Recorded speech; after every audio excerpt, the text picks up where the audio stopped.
जी हाँ दोस्तों, खेसारी लाल ने शूटिंग सेट पे झगड़ा कर दिए हैं। आपको पता होगा कि खेसारी ब्याह का वादा रहा, फिल्म का शूटिंग हो रहा है।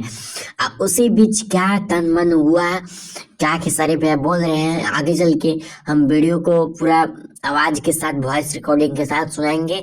इससे पहले आप लोग चैनल में नहीं जुड़े हैं तो आप लोग जुड़िए, अपना भाई को सपोर्ट कीजिए। इसके पहले वीडियो देखने के लिए, ऐसा ऐसा वीडियो अपडेट लेने के लिए सुनते रहिए और देखते रहिए।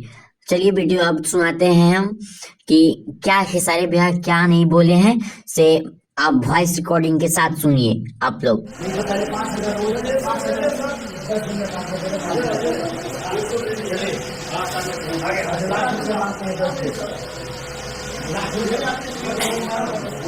पहले 5,000 में 10 काम कर सकते हैं, बोलो आपका